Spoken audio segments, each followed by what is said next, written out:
Auzubillahiminash-shaytanir-rajeem. Bismillahir-rahmanir-rahim. Assalamu alaikum. Hope so you all are fine. It's me, Mariam Oshin, and today's topic of discussion is mind and our decisions. दिमाग क्या है?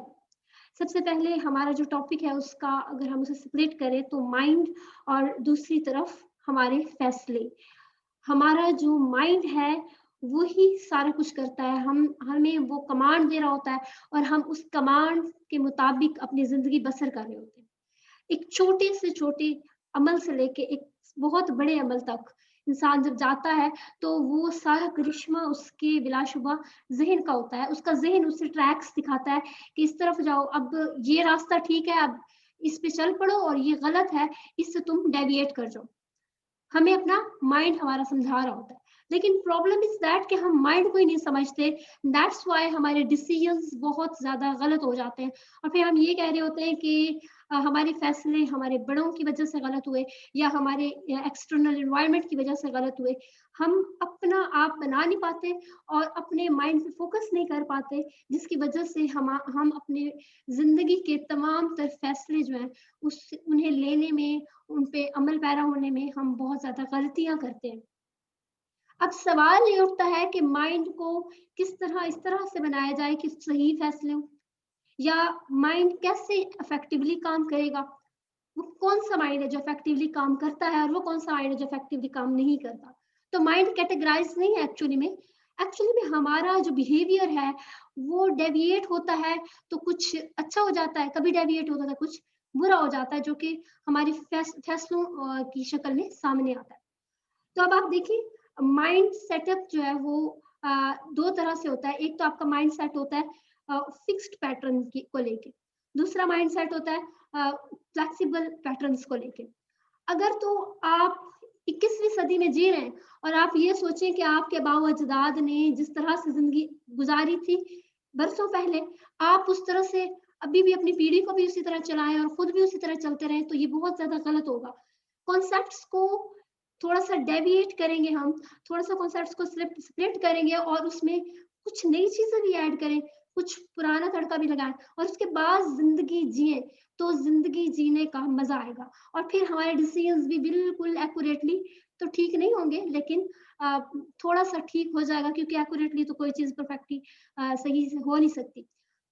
बाकी ये है कि कायद-ए-आज़म मोहम्मद अली जिन्नाह कहते थे कि मैं फैसले करता हूँ और फिर उन्हें दुरुस्त बनाता हूँ, ठीक है? I make decision and then take it right.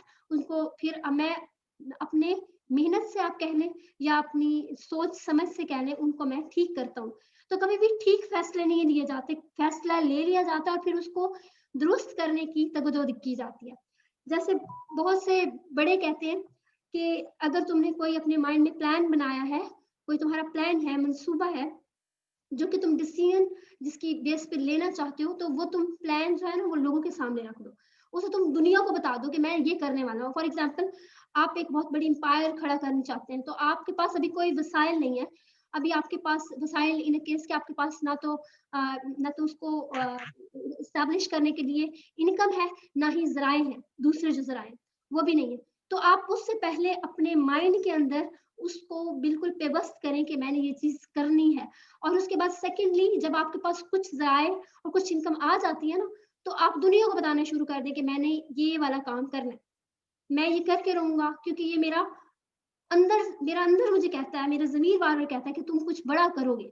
तुम दुनिया को बताओ। जब दुनिया को बताओगे उससे क्या होगा? उससे ये होगा कि लोग जब तक आप कर नहीं चुकते, लोग आपको ताने देते रहेंगे, तुम तो बहुत बड़ी-बड़ी बातें करते थे।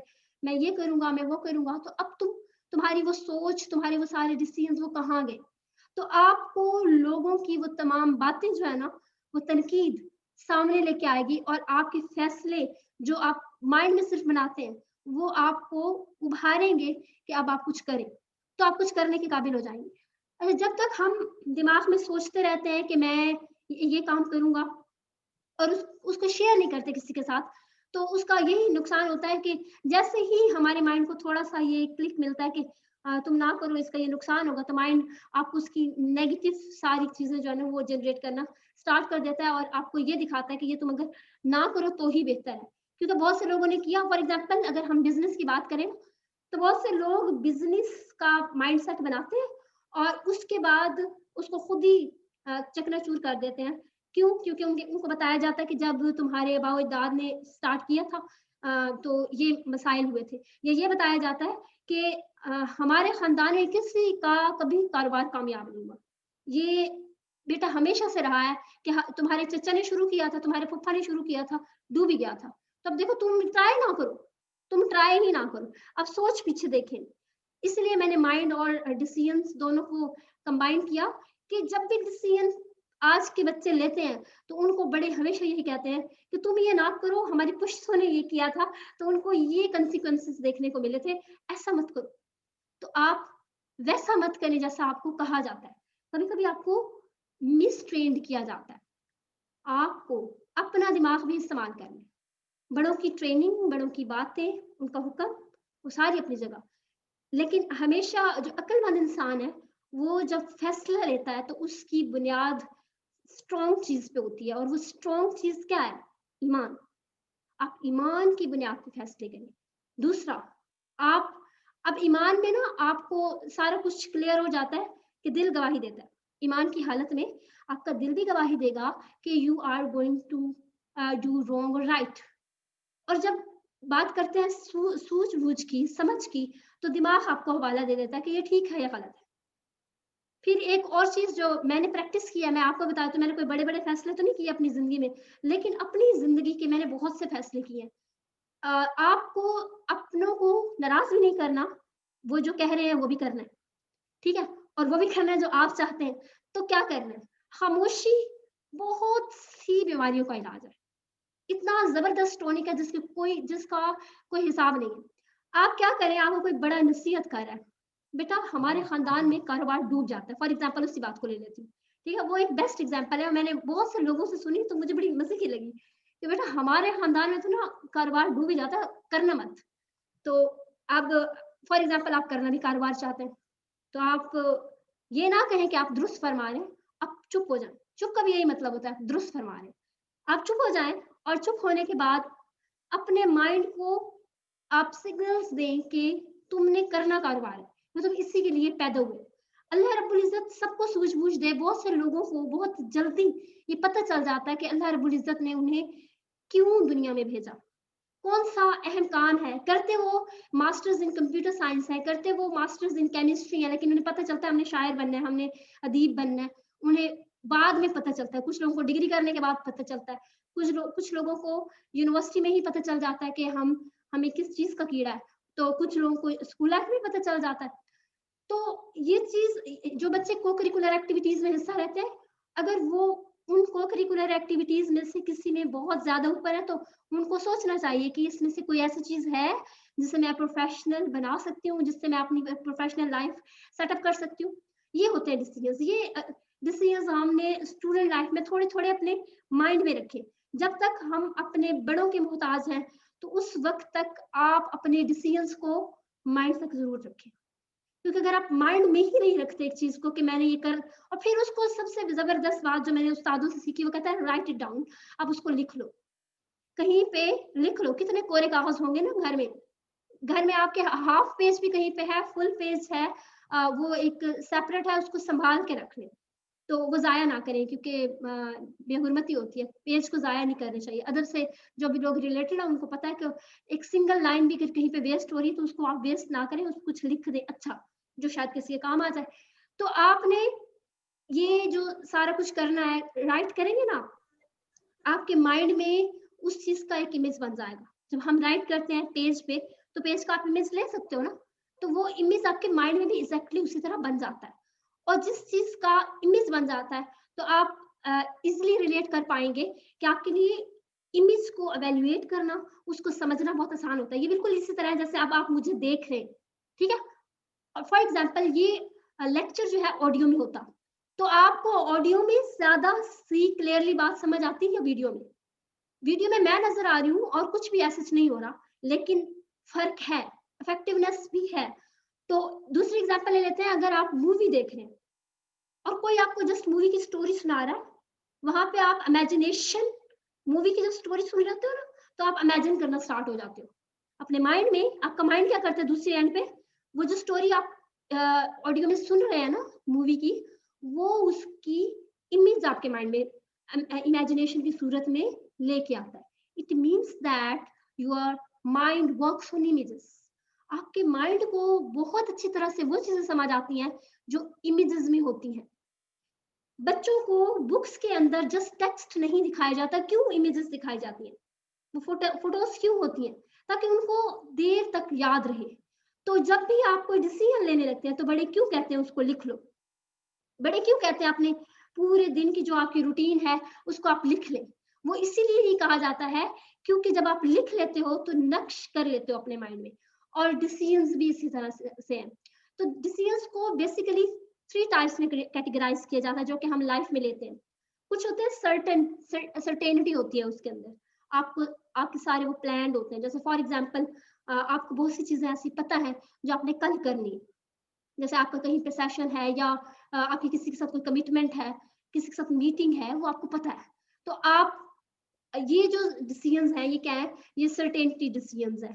तो कुछ होते हैं रिस्क बेस्ड डिसीजंस, उनका आपको पता होता है कि मैं इस चीज पे पैसा लगा रहा हूँ और इसका जो आउटकम है ना वो मेरे हक में भी हो सकता है और मेरे हक में नहीं भी हो सकता। तो ऐसे डिसीजंस भी लेने पड़ते हैं लाइफ में। खास तौर पे ये बिजनेसमैन को लेने पड़ते हैं, बिजनेसमैन को, बिजनेस वुमेन को लेने पड़ते हैं। तो ऐसे डिसीजंस के लिए अपने माइंड को स्ट्रांग रखना पड़ेगा हमें। डिसीजन का डायरेक्टली रिलेशन है आपके माइंड के साथ। तो कभी भी जब भी कोई डिसीजन लें उसके बाद कॉन्फिडेंट हो जाएं, और कॉन्फिडेंट होने के लिए आपको तवक्कल अल्लाह पे करना पड़ेगा और तवक्कल और यकीन खुद पे रखना पड़ेगा। ये 2 काम जब आप करेंगे टोटली ये 3 काम हो जाते हैं कि आपको कॉन्फिडेंट रहना है, और कॉन्फिडेंट रहने के लिए आपको अल्लाह पे तवक्कल करना है और आप खुद पे यकीन करना है कि मेरे अंदर क्या इतनी सलाहियत है कि मैं कर लूंगी, हाँ मैं कर लूंगी, कोई मसला नहीं है, मैं कर लूंगी। तो इसीलिए माइंड का पुरसुकून होना बहुत जरूरी है। तो ये तो हो गए रिस्क बेस्ड आपके पास डिसीजंस। कुछ होते हैं अनसर्टेनिटी डिसीजंस, उसमें क्या होता है, उसमें आपको प्लानिंग आपकी नहीं होती, आपको अचानक से कह दिया जाता है कि इस तरह से करना है और आपको वैसे कर, जो जैसे फॉर एग्जांपल एजुकेशनल इंस्टीट्यूट में अचानक कोई विजिटिंग टीम आ जाती है, ठीक है, और वो जैसे अटेंडेंस रजिस्टर चेक करते हैं और डिफरेंट वो काम करते हैं। अगर कोई काम मिस हो तो उस इदारे का हेड टेंशन ले ले या एक टीम बिठा ले कि वो उसको मुकम्मल कर ले। हो सकता है वो 5 मिनट में मुकम्मल हो जाए, 7 में भी हो जाए, 10 में भी हो जाए, ठीक है, with due respect to time. तो हो सकता है मुकम्मल, लेकिन मसला ये है कि जहां ह्यूमन माइंड अपनी पावर को लूज कर देगा, क्योंकि human mind is too much powerful. हम पहचान भी नहीं सकते कि आइंस्टाइन ने सबसे ज्यादा अपना दिमाग इस्तेमाल किया था और वो कहता है मैंने 10% अपना इस्तेमाल किया दिमाग अभी। तो अगर आइंस्टाइन ने 10% इस्तेमाल किया तो हमने तो शायद 2 से 3% भी मुश्किल से शायद ही इस्तेमाल किया हो। तो कुछ जगहों पे ये कहते हैं कि आइंस्टाइन ने 2 से 3% इस्तेमाल किया, तो कुछ जगहों पे लिखा हुआ था कि आइंस्टाइन 10% इस्तेमाल कर चुका था। तो आइंस्टाइन ने जितना भी किया उससे तो हम कम ही कर रहे हैं इस्तेमाल। तो इसका मतलब है हम और भी इस्तेमाल कर सकते हैं। तो यहाँ एक और कॉन्सेप्ट आता है, वो है कि बहुत से लोग कहते हैं कि हार्ड वर्किंग के बाद आप बहुत कुछ बनते हैं। हार्ड वर्किंग का आजकल कॉन्सेप्ट जो है ना वो रिप्लेस हो गया है आपका, और रिप्लेस हुआ है वो एफिशिएंट वर्किंग से हुआ है कि आप एफिशिएंटली वर्क करो। और एफिशिएंटली वर्क आप सिर्फ उसी सूरत में कर सकते हो जब आप वो काम करो जिसमें आपकी एनर्जी कम कंज्यूम हो। अब वो काम कौन सा है, वो काम वो है जिसके लिए आप पैदा किए गए हो, जिसके लिए अल्लाह रब्बुल इज्जत ने आपको इस दुनिया में भेजा है। अब आप वो काम करने लग जाए, फॉर एग्जांपल आपको केमिस्ट्री आपको बहुत अच्छी लगती है और आप कंप्यूटर साइंस पढ़ने लग जाते हैं, तो कंप्यूटर साइंस तो बिल्कुल ऑपोजिट है केमिस्ट्री के, ठीक है। तो फिर जाहिर बात है आपको मेहनत करनी पड़ेगी। तो हार्ड वर्किंग तो एक रिक्शा ड्राइवर भी कर रहा हो और वही हार्ड वर्किंग अगर स्टूडेंट भी कर रहा है तो फिर उसमें फर्क नहीं होगा। तो आपको एफिशिएंट वर्किंग करनी है, आपको ये देखना है कि मुझे किस लिए बनाया गया है, कौन से सब्जेक्ट्स हैं जिसपे मुझे फुल कमांड फुल ग्रिप है। मैं जस्ट उसको पढ़ती हूँ, तो एक तो मैं पढ़ती हूँ तो मुझे मेरा इंटरेस्ट डेवलप होता है, ठीक है, मुझे मजा आता है। इंटरेस्ट डेवलप होने का मतलब, अब मैं आपको यहाँ पे बीइंग अ स्टूडेंट ये एक डिसीजन भी बता दूं कि ये कैसे आप बनाएंगे कि कैसे आपने आगे सब्जेक्ट्स कैसे रखने हैं। तो आप इंटरेस्ट की सबसे पहली निशानी ये होती है कि वो काम जिसमें आपको इंटरेस्ट होता है वो आपको थकाता नहीं है, चाहे वो स्टूडेंट्स हैं, चाहे वो प्रोफेशनल्स हैं, उन्होंने आगे फील्ड सिलेक्ट करनी है ना, तो वो किसी भी बेस पे तो वो डिसीजन कैसे लेंगे? इंटरेस्ट आपका जिस चीज पे होता है, याद रखिए वो चीज आपको थकाती नहीं है। नंबर 2, वो चीज आपको टाइम एंड स्पेस से बिल्कुल आउट कर देती है। आपको नहीं पता, काम करते करते 2 बज गए, 3 बज गए, ऊपर से आपकी मदर आएंगी, वो कहेंगी बेटा आप पढ़ते पढ़ते थके नहीं हो, या आप काम करते करते थके नहीं हो, आप सो जाओ। और आपका माइंड आपको सिग्नल देगा मैं तो नहीं थकी, मुझे तो बड़ा मजा आ रहा है और मैं यही काम तबाकर और भी बहुत ज्यादा सारा आगे कर सकती हूँ, बहुत ज्यादा इस पे टाइम कंज्यूम कर सकती हूँ, मुझे कोई मसला नहीं है। ठीक है। नंबर 3, आप हमेशा कॉन्फिडेंट रहेंगे, आपको कोई प्रॉब्लम नहीं होगा, आपको जब भी कहा जाए कि आए इस चीज को एक्सप्लेन करें तो आप एक्सप्लेन कर देंगे। तो ये तमाम वो चीजें। और चौथा, आप उस चीज से रिलेटेड जो लोग हैं ना, जो कर चुके हैं, आपको उनसे मोहब्बत होगी। आप उनको एक बार देखेंगे, आप उनको जानते भी नहीं है, लेकिन आप उनसे बार बार मिलना चाहेंगे। तो ये होता है इंटरेस्ट, इस तरह डिफाइन किया जाता है interest. Interest is not that कि आपको कोई डॉक्टर अच्छी लगी और आपने कहा मैंने डॉक्टर बनना है, आपको कोई टीचर अच्छी लगी आपने कहा मैंने टीचर बनना है। इंटरेस्ट ये नहीं है। इंटरेस्ट ये है कि वो जो टीचर आपको अच्छी लगी उसने आपको इंस्पायर किया अंदर तक, आपको उसकी एक एक आदत से प्यार है, आपको उसके सब्जेक्ट से प्यार है, आपको उसके पढ़ाने के तरीके से प्यार है। और डॉक्टर है तो डॉक्टर के भी सेम केस है कि आप बार बार उसके पास ही जाना चाहेंगे, उसके अंदर कुछ ऐसा है, क्योंकि वो फील्ड आपको पसंद है। ठीक है। या और आर्मी से रिलेटेड फील्ड्स या जितने भी डिफरेंट फील्ड्स हैं, उसमें आप देख लें कि आप किस तरह से फिर डिसीजन लेंगे। मैंने अभी कहा था mind is too much powerful, तो वो पावरफुल कैसे है? पावरफुल माइंड ऐसे है कि ये कहा जाता है कि आप अगर माइंड से काम लेना चाहते हैं ना अफेक्टिव तरीके से, तो माइंड जस्ट 5 सेकेंड्स का टाइम ड्यूरेशन आपको देता है। ठीक है। ये मैं हमेशा अपने माइंड में एक चीज सोचती हूँ कि जो मेहमान खसूसी होता है, जैसे कोई एक तकरीब हो रही है, ठीक है, और उसके अंदर एक मेहमान खसूसी ना आए, तो उसका कितना वेट किया जाता है, और जब वो आता है तो वो फिर सिर्फ 1 सेकंड होता है, और उसमें 1 सेकंड के अंदर माइंड आपको 5 सेकंड देता है, या 5 सेकंड ही देख ले, 5 सेकंड में ही उसके लिए 5 सेकंड तक तो जरूर तालियां बजती रहती होंगी, या खड़े होने से लेके तालियां बजाने तक और फिर बैठने तक के अमल में 5 सेकंड गुजर ही जाते होंगे। तो 5 सेकंड तक जैसे मेहमान को रिसीव किया जाता है, आपका माइंड आपके किसी भी ऑर्डर को ऐसे ही रिसीव करता है, इतनी ही अहमियत देता है। याद रखिए 5 सेकंड की अहमियत देता है जब आप ऑर्डर देते हैं तो, और जब आप खुद गफलत बरतते हैं ऑर्डर दे के, वो उसको भूल जाता है। कैसे? मैं इसकी एग्जांपल देती होती हूँ अजान से। देखिए, जब अल्लाह रब्बुल इज्जत आपको इनवाइट करते हैं फॉर नमाज थ्रू अजान, तो अल्लाह रब्बुल इज्जत अजान दिन में हुक्म के मुताबिक 5 बार दी जाती है। तो जब आप 5 बार जो अजान दी जाती है, उसको आप लाइट ना लें। 5 सेकंड थ्योरी याद रखें। 5 सेकंड थ्योरी ये कहती है कि जैसे ही मैं अजान की एग्जांपल ले रही हूँ, किसी भी काम को यहाँ रख लें जो आपने अपने दिमाग से इफेक्टिवली करवाना। आप 5 सेकंड अजान अजान सुनने के बाद 5 सेकंड तक अगर वजू करके जाए नमाज पे नहीं पहुंच जाते, नमाज की नियत नहीं कर लेते, आपके दिमाग से नमाज की सुस्ती वाला एलिमेंट शुरू हो जाएगा, या जो भी सर्टन काम है उसके लिए आप सुस्त हो जाओगे। आपको माइंड में फिर 5 सेकंड के बाद आपका माइंड बहाने जनरेट करना स्टार्ट कर देगा, वो कहेगा अब तो मैंने ये करना है, अब तो ये करना है, अब तो ये करना है। सो डिसीजन लेने के लिए माइंड को जब कमांड दो, उसके 5 सेकंड के अंदर अंदर आप वो काम करो, स्टार्ट करो। डिसीजन किया तो अब आपने फॉर एग्जांपल बहुत लंबा डिसीजन है और वो 5 साल का कोई मंसूबा है, तो वो आप क्या कर सकते हो, 5 मिनट के अंदर अंदर उसे राइट करो, ये मैंने करना है। क्योंकि आपके माइंड में एक ही वक्त में पता नहीं कितनी थॉट्स आ रही होती हैं, ओवरलैप हो जाती है थॉट्स, इसलिए जो साइंटिस्ट हैं, जो रिसर्चर्स हैं, उनका की कहना है कि माइंड आपकी कमांड को 5 सेकंड तक याद रखे।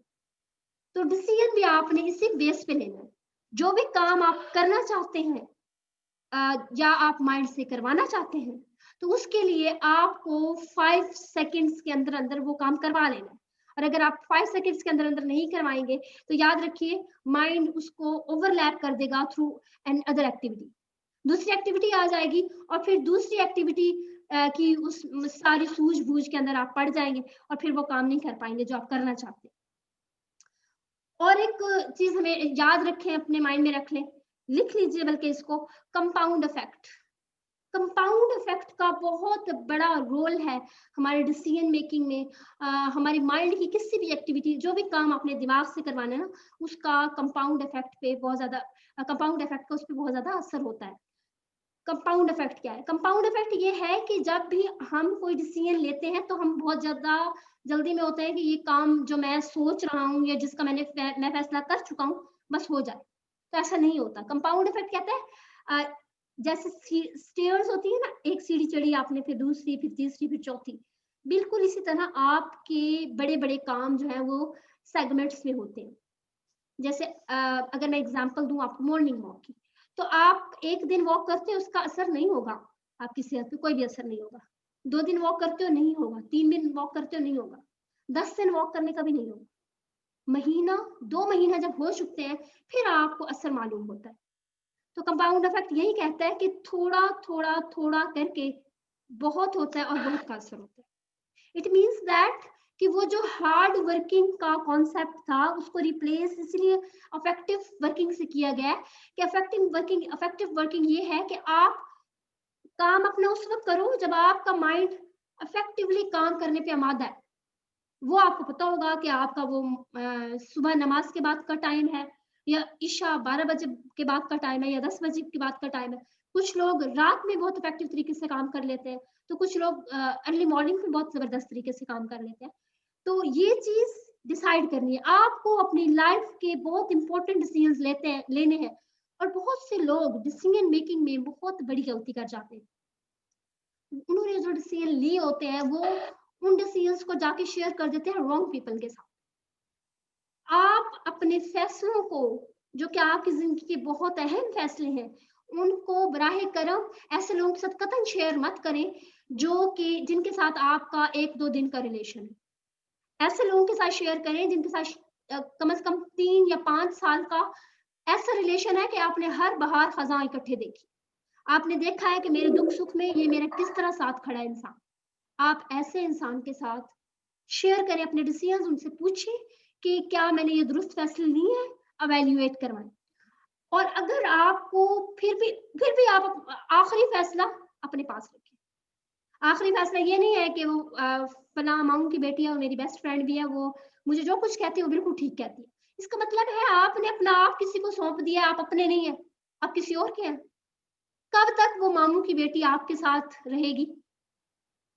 हमेशा नहीं रहेगी, हमेशा कोई भी नहीं रहता। इसलिए आप अपने बने, अपने डिसीजंस खुद लें, आज लें। अच्छा, कहीं पे जाना है, सिर्फ कहीं पे जाना है, और इसके लिए भी हम लोग इधर उधर हो रहे होते हैं, वो मुझे बताएगा कि मैं जाऊं या ना जाऊं। जस्ट हमने कपड़ों की सिलेक्शन करनी है, एक किसी से पूछना अलग बात है, किसी से मशवरा करना अलग। मशवरे का मतलब भी यही होता है कि आपने उससे पूछा है और उसके बाद आप करेंगे वही जो आपका दिल कहे। मतलब उसमें से बेस्ट चूज करें, और फिर अगर वो बेस्ट उनकी तरफ से नहीं है तो अपनी तरफ से ऐड करें, और वही करें फिर जो बेहतरीन लगता है। बाकी माइंड पे बात करूंगी कि आपका जो माइंड है वो बिल्कुल एक हार्डवेयर की तरह, और उसके अंदर जो आपकी सोचें हैं वो सॉफ्टवेयर की तरह। आपको अपनी सोचों को आए दिन अपडेट करना पड़ता है। ये बिल्कुल ऐसे ही है जैसे आपके किसी सॉफ्टवेयर का न्यू वर्जन आता है तो आप उसको अपडेट करते हैं ना। और देखिए, आप सब एंड्रॉइड मोबाइल तो यूज करते होंगे, तो आप अगर अपने सॉफ्टवेयर को अपडेट नहीं करते तो आपका मोबाइल बहुत बहुत अरसे तक जब अपडेट नहीं होता किसी भी सॉफ्टवेयर की वजह से, या मोबाइल अपडेट नहीं होता, तो वो हैंग होना स्टार्ट हो जाता है। और हैंग होने के साथ क्या होता है, फिर मोबाइल अपनी फंक्शनैलिटी उस तरह से परफॉर्म नहीं करता। तो आपके साथ भी ऐसे ही है। अपनी जिंदगी किसी और को दे दी, खुद को अपडेट नहीं किया। आपको अपडेट करने की बहुत जरूरत है। आजकल एक चीज डिसीजन मेकिंग में और चीज ऐड कर लीजिए कि ये टेक्नोलॉजी का दौर है। आज अगर आप लोग अपने आप को दौर के हवाले से तब्दील नहीं करेंगे और अपने फैसले खुद नहीं करेंगे, खुद को अपडेट नहीं करेंगे, तो आपको जंग लग जाएगा। फिर जंग आलू चीजों को हर कोई नफरत की निगाह से देखता है और छोड़ देता है। फिर चाहे आपने पीएचडी की हो, एमफिल किया हो या मास्टर्स की, आप किसी काम के नहीं, किसी के लिए, किसी काम के लिए। आपके अंदर एक और चीज मैं ऐड कर दूं यहाँ पे, जब हम फैसला करते हैं अपनी प्रोफेशनल लाइफ का, तो बहुत स्टूडेंट्स ये कहते हैं कि हमने तो इस चीज में डिग्री कर ली है और अब तो हम क्वालिफाइड हो चुके हैं, तो अभी भी हमें जॉब नहीं मिल रही या अभी भी हमें कोई काम नहीं मिल रहा, तो हम क्या करें? तो उस्तादों से जो चीज सीखी है वो सिखा रही हूँ आपको। वो ये है कि अपने अंदर हुनर पैदा करें। आपके अंदर एटलीस्ट एक दो स्किल्स जरूर हो, होती हैं स्किल्स। ऐसा होता नहीं है कि स्किल्स ना हो, उनको पॉलिश नहीं किया हुआ होता, सुस्ती लापरवाही बरती जाती है। यही आज के लेक्चर का मकसद था कि अपने लिए पहले डिसीजंस लें। जब अपने लिए हम डिसीजंस लेंगे, हम खुद को बेहतर बनाएंगे। मैं अपने एंड पे खुद को बेहतर बनाऊं, मुझे चाहे कोई भी कहे कि Mario you are excellent, you are best, blah blah, जो मर्जी कोई कुछ कहे, मुझे याद रखना है कि अभी भी बेटर हुआ जा सकता है, अभी भी बेस्ट हुआ जा सकता है, कैपेसिटी है। इल्म की खूबसूरती यही है कि इल्म आपको कभी मुकम्मल तौर पर हासिल नहीं हो जाता, उसमें गुंजाइश है अभी। The more you know, the more you know nothing. जितना ज्यादा आप जान लेते हो, उतना ज्यादा आपको इस चीज का इल्म होता है कि आप अभी कुछ भी नहीं जानते।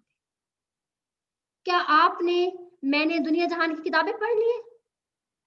जितना इल्म था हमने वो सारा हासिल कर लिया? ऐसा नहीं है, बहुत कुछ हासिल करना है। दूसरी चीज, जब भी आप किसी भी चीज को देखें तो उससे एक कहानी जोड़ लें, और वो कहानी आप फिर अपनी जिंदगी में किसी इवेंट के साथ जोड़ लें। आपके बहुत से डिसीजंस हो जाएंगे। फितरत शनास बने और चीजों को लाइफ लेने की कोशिश करें। ये सारा कुछ इसलिए नहीं बता रही कि कोई डरा रही हूँ, या ये इसलिए भी नहीं बता रही कि आप सब गलत ट्रैक पे हैं या मैं भी गलत ट्रैक पे हूँ। हम सब जैसे जा रहे हैं, हम बेस्ट प्लानर के थ्रू सब कुछ कर रहे हैं, दैट इज अल्लाह रब्बुल इज्जत।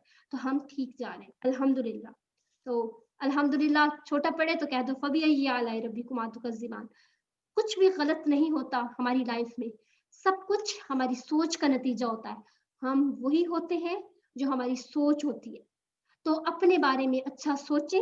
जब आप अच्छा सोचेंगे तो आपके हाथों अपने लिए और आपके जितने भी रिलेटिव्स हैं या सोशल सर्कल में जितने लोग हैं, उनके लिए आप बेहतरीन फैसले कर पाएंगे। अब आप क्वेश्चन कर सकते हैं, आपको अगर मुझसे कोई भी क्वेश्चन करना है तो। Thank you very much.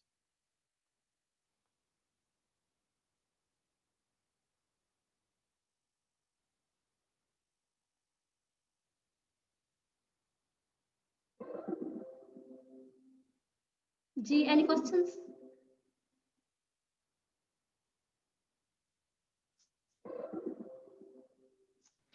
अस्सलाम वालेकुम। अच्छा, मेरा ये क्वेश्चन है कि बहुत सारे लोग ऐसे होते हैं जो अपना एम भी सेट कर लेते हैं, टाइम टेबल भी बना लेते हैं, लेकिन वो उस टाइम टेबल पर अमल नहीं कर पाते। तो जी जी। ऐसा क्यों होता है? मतलब वो एक दिन अमल उन्होंने किया, फिर दूसरा दिन भी किया, तो फिर वो उसको छोड़ देते हैं। ऐसा क्यों होता है? वो कंसंट्रेट क्यों नहीं कर पाते? अच्छा, टाइम टेबल बनाते हैं लोग और टाइम टेबल पे लोग अमल नहीं कर पाते। मसला ये है कि अभी मैंने अपने लेक्चर के दौरान कहा था कि use your time, use your efforts, या जो भी आप काम करो वो इफेक्टिव होना चाहिए। ठीक है, आपने अपने एफर्ट्स को, अपने टाइम को इफेक्टिव तरीके से इस्तेमाल करना है, इफेक्टिव वर्क करके। हमें इफेक्टिव वर्क करना है। जब हम टाइम टेबल बनाते हैं, टाइम टेबल में हम क्या करते हैं, हम उठा के हमारे पास जितने घंटे होते हैं उनको स्केड्यूल कर देते हैं कि अच्छा 8 घंटे है, मैंने 8 घंटे पढ़ना है। 30 घंटे केमिस्ट्री, 50 घंटे, सॉरी 30 मिनट केमिस्ट्री और 40 मिनट फिजिक्स, इस तरह स्केड्यूल करके आप एक बोर सा पैटर्न बना देते हो जिसे आप टाइम टेबल कहते हो। और आप देखें कि आपने उसमें लिखा हुआ है कि केमिस्ट्री का टेस्ट मैंने इतने इतने मिनट में कर देना, ये वाला इतने मिनट में कर लेना, ये वाला इतने मिनट में कर लेना। हालांकि ये मैं मानती नहीं हूँ कि आपका रोजाना हर दिन जो है वो एक फिक्स्ड पैटर्न के मुताबिक गुजरता होगा। आपका रोजाना, आप चाहे स्कूल गोइंग स्टूडेंट हैं, कॉलेज यूनिवर्सिटी गोइंग स्टूडेंट हैं या कोई प्रोफेशनल, आपका रोजाना हर दिन जो है वो मुख्तलिफ एक्टिविटीज में गुजरता है। तो टू डू लिस्ट बनानी चाहिए, एक पेट टाइम टेबल नहीं बनाना चाहिए। हमारा माइंड बहुत जल्दी बोर हो जाता है पुरानी अफसरदा चीजों के साथ। हमारा माइंड बोर हो जाता है। जैसे आप दुकान में जाते हैं ना कोई चीज खरीदने, तो आप अब माइंड में इमेजिन करें कि आपको हर बार कपड़े खरीदने जाते हैं और हर बार एक जैसे कपड़े दिखाई जाए, तो क्या आपको अच्छा लगेगा? नहीं, आपको अच्छा नहीं लगेगा। Your mind works on unique things. आप आपके माइंड को यूनिक चीजें अच्छी लगती हैं। देखिए, इतने सारे कपड़ों कपड़े पड़े हैं उसमें से द बेस्ट वन आपका माइंड पिक करता है। तो इसीलिए आपको रोज टू डू लिस्ट बनानी है कि आज ये काम मैंने करने हैं, और वो इस तरह से बनाएं कि आपका माइंड बोर ना हो। जैसे आप जब टाइम टेबल बनाएं तो आप 40 मिनट के बाद जरूर ब्रेक रखें, तो इंशाल्लाह फिर डेविएशन नहीं होगी, इफेक्टिवली काम होगा। Thank you very much. Okay, हो गया, ठीक है, थैंक मैम यू सो सदरा, आप मच। काइंडली मेरे लिए क्वेश्चन पढ़ देंगे।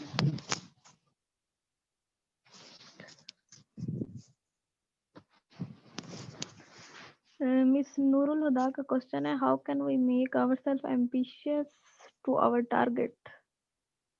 अच्छा हाँ, एम्बिशियस कैसे खुद को बना सकते हैं टुवर्ड्स आवर टारगेट। हमारा जो टारगेट है उस तक हमने पहुंचना है, तो खुद को एम्बिशियस इस तरह से बनाया जा सकता है। अव्वल तो ये है बात कि आप एम्बिशियस टारगेट के टुवर्ड्स टारगेट उस वक्त होते हो जब आपको पता होता है कि रिजल्ट्स इसके क्या होंगे। जब हमें रिजल्ट्स का पता होता है ना, तो हम ऑटोमेटिकली एम्बिशियस होते हैं। खुद को बता दो, एक वर्स्ट केस बना लो और एक बेस्ट केस बना। आपने एक फॉर एग्जांपल आपका एम है कि आपने डॉक्टर बनना है, जैसे आजकल ईंट उठाओ तो डॉक्टर्स ही पढ़े, या ईंट उठाओ तो मेडिकल स्टूडेंट्स नजर आते हैं, तो इसलिए डॉक्टर्स की एग्जांपल दे रही हूँ। लेकिन सॉरी टू से, आई एम वेरी सॉरी, बहुत ज्यादा मुहज्जिब हैं डॉक्टर्स जो हैं, वो इंसानियत की खिदमत करते हैं, तो मजाक में ही कहा था। खैर, for example you want to become a doctor, तो आपने क्या करना है, आपने एक वर्स्ट केस बना लेना है और एक बेस्ट केस बना लेना है कि अगर मैं डॉक्टर अच्छी ना बनी तो क्या होगा, और अगर मैं अच्छी बन गई तो क्या होगा। दोनों के रिजल्ट्स इमेजिन करें। ये एक बहुत इफेक्टिव प्रैक्टिस है जो मैं अक्सर अपने साथ करती रहती हूँ। जब भी मैं कोई काम करती हूँ तो ये जबरदस्त डिसीजन है जो आप अपने लिए लेते हैं। आप एक वर्स्ट केस जब अपने सामने रखते हैं ना कि जो मैं करने जा रही हूँ, अगर मेरे साथ बुरा हुआ तो ये हो सकता है, और अगर अच्छा हुआ तो ये हो सकता है। तो अब आप देख लें कि बुरा आपके ज्यादा करीब हो रहा है या अच्छा बहुत ज्यादा करीब हो रहा है। तो जब अच्छा बहुत ज्यादा करीब होगा, आप बुरे से अच्छा, एक पॉजिटिव फियर आपको अपने माइंड में रखना पड़ता है to be ambitious toward anything. आप वो फियर की एक कैफियत जब रखते हैं ना अपने पास, तो उस वक्त आपके लिए वो काम करना आसान हो जाता है। बाकी वर्स्ट केस जो है वो आपको फियर की तरफ लेके जाता है, और ये पॉजिटिव फियर है जो आपको अल्टीमेटली बेस्ट केस की तरफ लेके जाता है, जो कि आपकी डेस्टिनेशन है। होप सो मैंने क्लियर कर दिया होगा।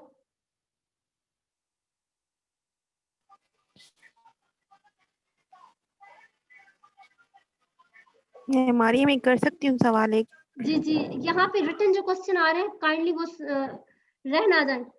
जी मैम नाइला, आप कीजिए। मतलब मैं ये पूछना चाह रही थी, हमारा माइंड जो है वो सही वर्क कर रहा है, हमने टाइम टेबल भी जो डेली बना रहे हैं वो, लेकिन अगर रिसोर्सेज की कमी है तो हम उसको कैसे मतलब कर सकते हैं, अपने मिशन को पूरा कर सकते हैं या अपनी मंजिल तक पहुंच सकते हैं? जी, रिसोर्सेज का जहाँ तक ताल्लुक है, रिसोर्सेज के लिए हमें एक तो अपनी स्ट्रेंथ्स पे काम करना पड़ेगा कि हमारी जो स्ट्रेंथ्स है, क्या हम इतने खुद कफील हैं कि हम वो रिसोर्सेज अपने लिए जनरेट कर सकते हैं। और अगर हम नहीं है तो जो मेरी अपनी जाती प्रैक्टिस है, मैं वो आपके साथ शेयर कर लेती हूँ कि मैं हमेशा अल्लाह ताला को ये कहती हूँ कि अल्लाह ताला मुझे कभी किसी का मोहताज ना करना। मैंने बहुत बड़े बड़े काम करने हैं, तो उन बड़े बड़े कामों के लिए मैं ये जरूर चाहती हूँ कि मैं खुद कफील हो जाऊं। तो the best way is the way of Allah. Allah रब्बुल इज्जत से खुद को जोड़ दें। और आप जब भी दुआ किया करें तो उस वक्त दुआ ये किया करें कि अल्लाह ताला तू मेरी नीयत जानता है, तू जानता है मैं क्या करना चाहती हूँ, और उसमें मैं कितनी कोशिश कर रही हूँ, और मेरी कोशिश में जितनी भी रुकावटें हैं उसको तेरे सिवा कोई भी दूर नहीं कर सकता। और ये चीज जब आप करेंगे तो आपको रिजल्ट में सबसे पहले जो चीज नसीब होगी वो होगा सुकून। और ये बला का सुकून होता है, इतना मजे का सुकून होता है जो आपको बेतहाशा दौलत दे देता है, और आपको ऐसा लगता है कि बस मुझे सब कुछ मिल गया और मेरे लिए अब, क्योंकि वो बेस्ट प्लानर है, वेल प्लान्ड चीजें होती हैं उसकी हमेशा, तो वो मेरे लिए प्लान करेगा। क्योंकि उसको पता है, वो जब रोज एक कैजुअल तरीके से सूरज को निकालता है और पूरी दुनिया में चर्चा होता है, दिन होता है, और फिर वो जिस तरह रात को लेके आता है, तो क्या वो नहीं देख रहा कि एक नाइला फिरदौस है जो ये चाहती है, ये कुछ करना चाहती है, उसमें गर्ड्स भी हैं, तो वो आपके साथ लोगों को मिला देगा, और वो लोग और वसाइल को मिला देगा, और वो वसाइल जो है वो मिल के आपको आपके मकसद तक ले जाएगा।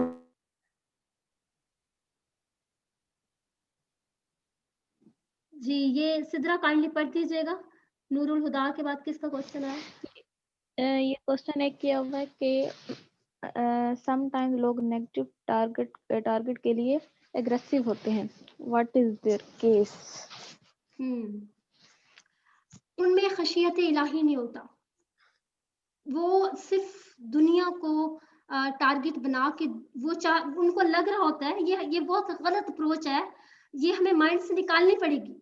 पैसा जरूरत है, पैसा आपका आका नहीं है, आप उसको शहंशाह मत बनाएं। जब आप पैसे को दिमाग के ऊपर चढ़ा लेते हैं ना, तो फिर पैसा इतना ऊपर चढ़ जाता है कि आप दफन हो जाते हैं, आपकी हस्ती मिट जाती है। और आपकी हस्ती मिटने से मेरी यहाँ मुराद ये है कि आप अपना और अल्लाह का ताल्लुक भूल जाते हो, आप अपना यहाँ आने का मकसद भूल जाते हो। और फिर अल्टीमेटली होता यह है कि आपको इतना खसारा होता है जिसका आप इंतजार कर लें, आखिरत में वो खसारा आपको उठाना पड़ेगा। और लोग ये इसलिए करते हैं कि वो पैसे के बहुत शौकीन होते हैं और उन्हें लगता है महल, गाड़ियां